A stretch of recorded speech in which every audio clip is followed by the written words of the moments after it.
E aí galera, aqui é o Comentarista Cretino. Hoje em dia os jogos em sua maioria se tornaram muito fáceis, pouquíssimos são desafiadores ou difíceis e quando aparece um jogo com uma dificuldade um pouco acima das demais, já é considerado extremamente difícil.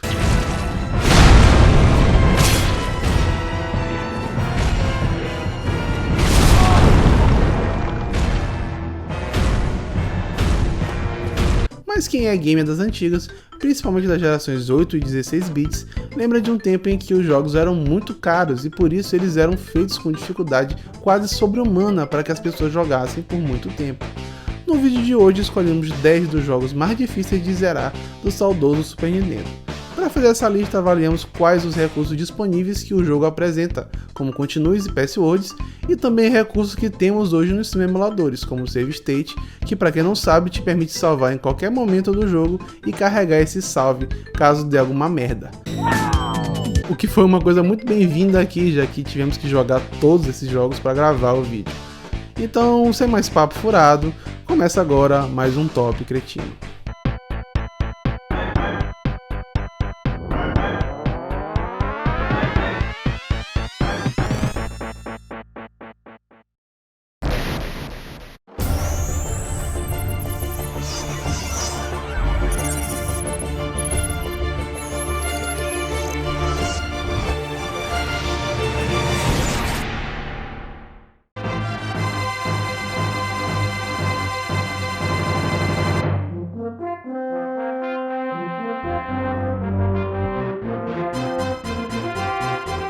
O jogo conta a história de um antigo deus que acordou de um longo sono, e ao acordar ele encontra a Terra dominada por demônios e seres malignos, decidindo assim canalizar seu poder numa estátua para salvar a humanidade. Essa história me lembra alguma coisa.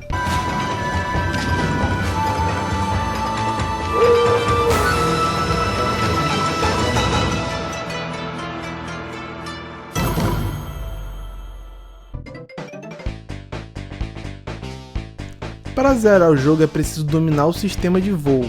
Além das fases terem uma quantidade irritante de inimigos, elas têm armadilhas que tiram um absurdo de vida.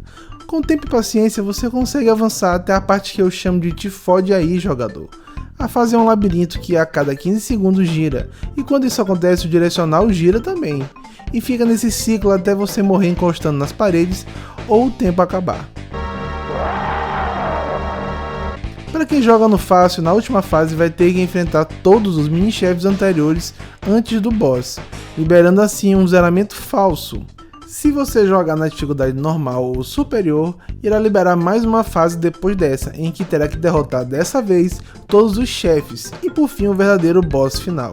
E nessa luta sua barra de vida e a do chefe somem, só para dar aquela dose extra de emoção. ActRaiser é literalmente um jogo que você não zera no fácil.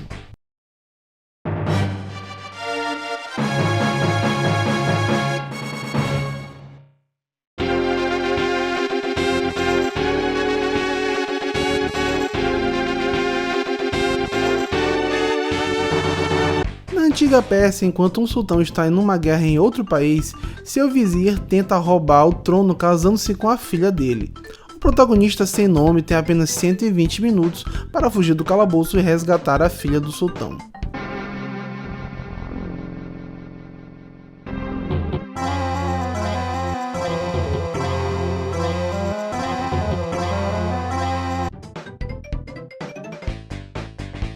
A movimentação do personagem é uma coisa que deve ser completamente dominada para poder zerar o jogo. Nas fases você precisa ficar esperto para identificar as possíveis armadilhas que a propósito tem aos montes, sejam plataformas que caem, quedas de lugares altos ou espetos que saem do chão, fora os guardas armados que você só pode enfrentar depois de conseguir uma espada.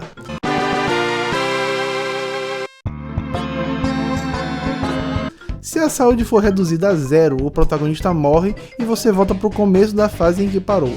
Até aí beleza. Mas a questão aqui é o tempo. O maior problema nesse jogo é o fato de que ao morrer e voltar para o início da fase, o cronômetro não devolve o tempo que você já gastou tentando passar. Ele simplesmente continua marcando de onde você morreu. Perder tempo se torna a penalização por cada vida perdida nesse jogo em que não há limite de vidas. Você pode tentar quantas vezes quiser, mas se o tempo se esgotar, a princesa morre e aí é game over.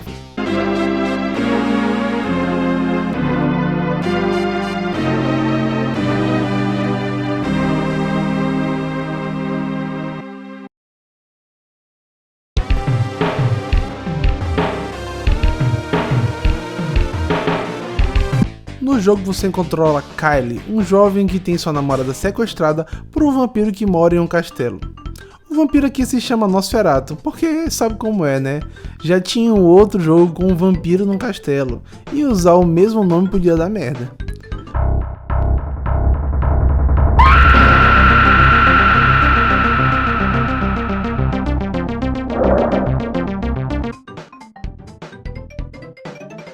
A história do jogo tem claras semelhanças com Castlevania, mas é no gameplay que ele se assemelha a Prince of Persia. A diferença aqui é que você enfrenta criaturas sobrenaturais como carniçais, zumbis e fantasmas só na porrada. Além da movimentação do personagem e da estrutura das fases, uma coisa que também faz referência ao jogo é a presença do cronômetro. Nesse jogo ele marca a contagem de 170 segundos para você chegar até o fim da fase, e ao chegar no chefe, abre a contagem de 70 segundos para vencê-lo. Se você falhar no combate ou no tempo, o jogo sempre vai te colocar no começo da fase com a contagem de volta aos segundos iniciais, e você dispõe de uma quantidade ilimitada de continues para tentar passar da fase. Assim como muitos jogos que ainda iremos citar aqui nessa lista, Nosferatu não tem password ou memória interna para você salvar seu progresso. Isso quer dizer que para zerar você precisa jogar ele inteiro de uma vez.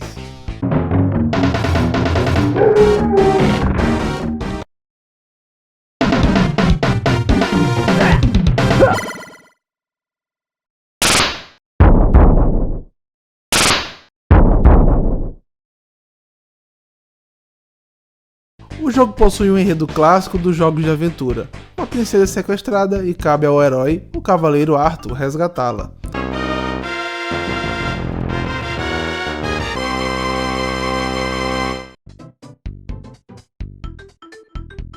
Uma coisa que tem que se deixar claro é que Super Ghosts & Ghosts é um jogo que não libera zeramento na dificuldade normal.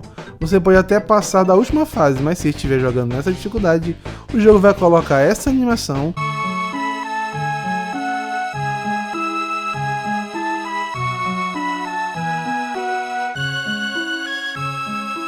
e te fazer jogar tudo desde o começo, dessa vez numa dificuldade maior. Isso quer dizer que para você zerar de verdade o jogo, precisa estar no nível Expert ou Profissional, o que é um problema porque essas dificuldades realmente fazem jus aos nomes. O jogo aparentemente parece lento, mas isso é uma característica que torna o jogo possível de ser jogado, pois exige do jogador tempo de pulo correto e a necessidade de se defender de hordas infinitas de inimigos. Certamente, a criatura que dá mais trabalho nesse jogo é o Red Hammer, uma raça de demônio que alguns de vocês podem conhecer de outros jogos como Demon Crest, SVC Chaos e Marvel vs Capcom 3. Esse demônio aparece sozinho em algumas fases, mas dá mais trabalho do que hordas inteiras, sempre desviando dos seus golpes e fazendo ataques rasantes quando você menos espera.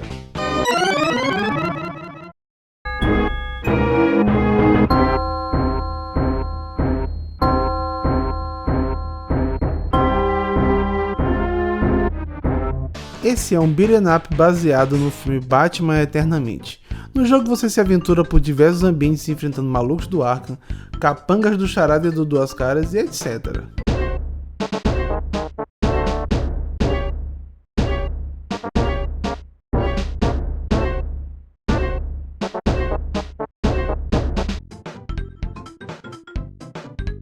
A primeira coisa que tem que ser dita é que jogabilidade de merda!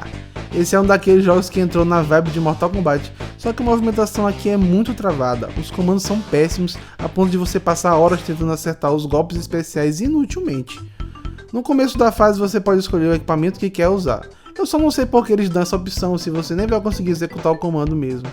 As fases são difíceis e normalmente você precisa adivinhar o que tem que ser feito. A pior delas para mim é a fase do círculo, em que você tem que subir até o topo com um tempo cronometrado e onde o menor erro de pulo te leva lá para baixo. Um outro ponto é a inteligência artificial obscenamente roubada. Mesmo usando save state não adianta, às vezes você tenta dar um soco e o inimigo te acerta uma rasteira. Aí você recarrega e tenta acertar um soco baixo, já sabendo que ele vai tentar fazer a rasteira. Mas aí ele pula e te dá uma voadora. Ou seja, é um jogo difícil até você roubando.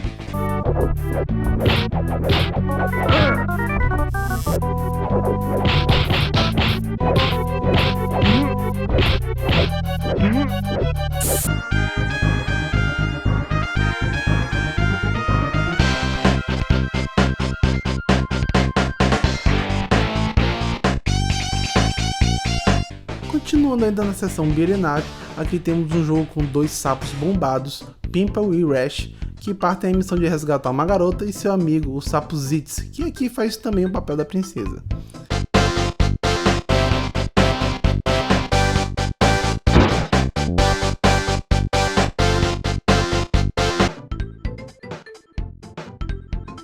Assim como muitos outros dessa lista, esse é outro jogo que não tem password. Então ou você zera direto, jogando do começo ao fim, ou então não zera. No começo é bem simples, é só ir pra frente e descer o cacete nos inimigos, tomando cuidado com algumas armadilhas. O caldo engrossa mesmo é da terceira fase pra frente. Esse contador de vida se torna um mero enfeite, porque a partir daqui, qualquer vacilo vai tirar uma vida inteira. E essa sacanagem começa valendo justamente uma das fases mais difíceis do jogo, o Turbo Tunnel. Nela você tem que ir desviando dos obstáculos que aparecem no caminho, mas não pode se confiar no seu reflexo, porque no final da fase os obstáculos vão aparecer sem aviso e você precisa decorar a sequência, só que até decorar você já perdeu muitas e muitas vidas. E essa é só a primeira de 4 fases desgraçadas que ainda tem no jogo, o que infelizmente fez muitas pessoas que jogaram Battletoads não conseguirem desfrutar dessa trilha sonora excelente.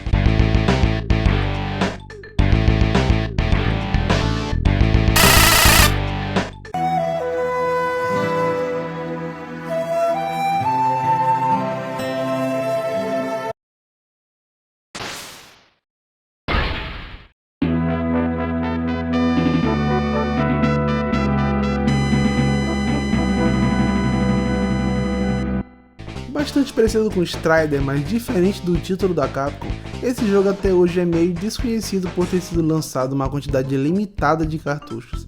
Hagan é um ninja cibernético que teve seu clã dizimado, sendo ele o único sobrevivente, seguindo assim um caminho de vingança. Isso também me lembra alguma coisa. Oh! Come here! Scorpion wins.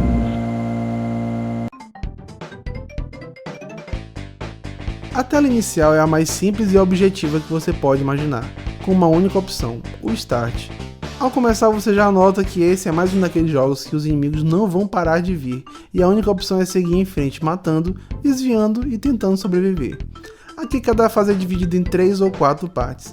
Há diferentes armas que são mais eficazes contra certos inimigos, e você precisa descobrir quais são elas para facilitar o jogo.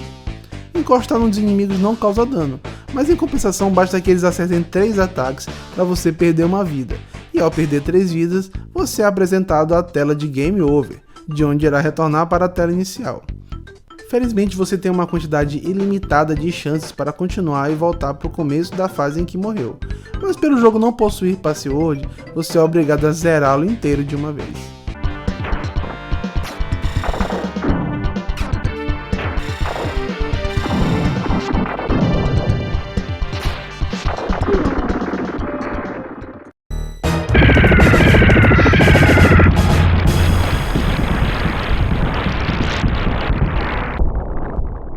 No mundo futurístico em que a Terra se tornou campo de batalha numa invasão alienígena, os protagonistas Bill e Lance são chamados para repelir e aniquilar os aliens invasores.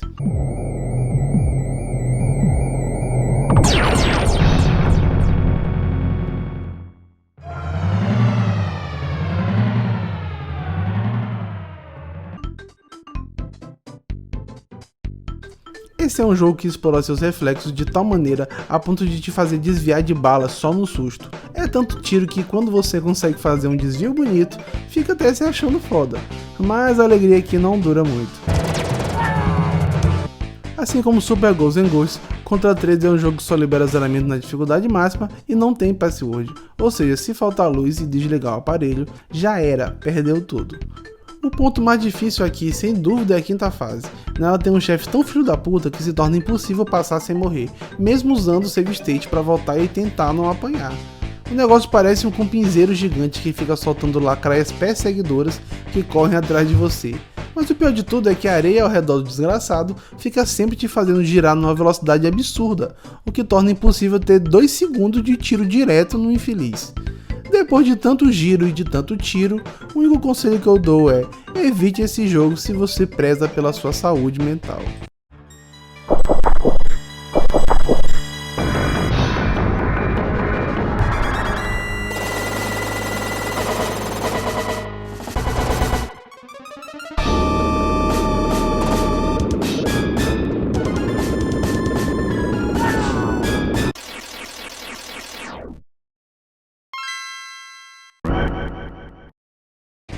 história do jogo é parecida com a de Contra. No século 22, os humanos e aliens travam uma guerra. Controlando a nave R9C, temos um piloto que ninguém sabe o nome, e com essa única nave, ele deve deter o Império Baidu.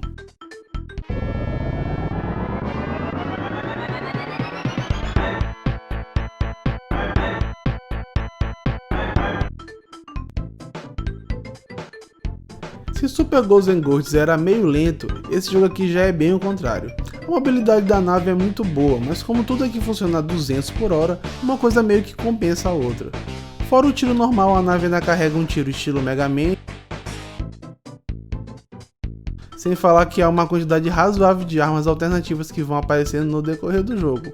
O problema é que mesmo com todos esses recursos, a quantidade e a velocidade dos inimigos vão desafiar seu reflexo e sua capacidade de pensar rápido. Aqui o menor trisco é morte, o que se torna algo muito fácil de acontecer porque mesmo desviando de todos os tiros, às vezes você acaba esbarrando em algum inimigo ou cenário, e sempre que morre você volta para o começo da fase e a nave perde todos os upgrades que você coletou. Apesar de ter continues infinitos, esse jogo é mais um daqueles que você precisa zerar inteiro de uma vez pelo fato de não ter password.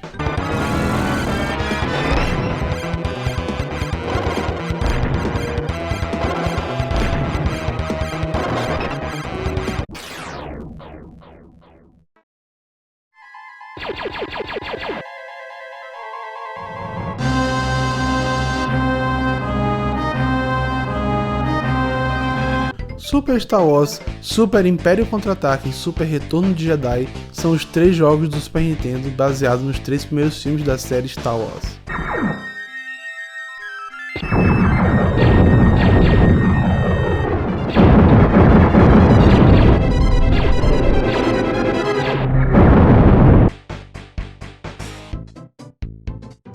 Aqui você apanha e nem vê. Começa jogando de boas, matando todos os inimigos e pensa que tá indo bem no jogo, sem sofrer dano. Mas aí você vê a barra de vida e surpresa, ela já tá só a metade. Todos os 3, mesmo no nível fácil, possuem um grau de dificuldade acima da maioria dos jogos do Super Nintendo, te presenteando com ondas intermináveis de inimigos, que vêm dos lados, de baixo, de cima e também de várias direções ao mesmo tempo. Cada um dos jogos tem características diferentes que caracterizam dificuldades diferentes. O primeiro é o único que não possui password, e o terceiro é o único que não possui continue.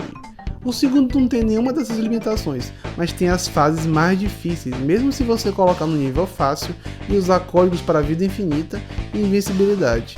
Isso porque não existe código no universo que evite que você caia para a morte nas armadilhas espalhadas pelas fases, e esse é por si só um desafio considerável. Em resumo, para zerar Star Wars de Super Nintendo, a pessoa precisa ser realmente um usuário da força.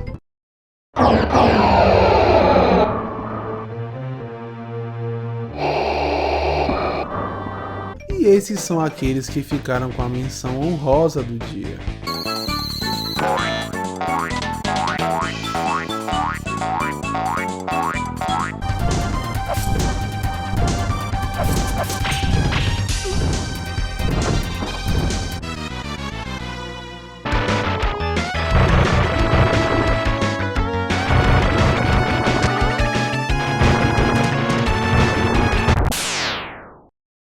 E aí galera, vocês concordam com essa lista?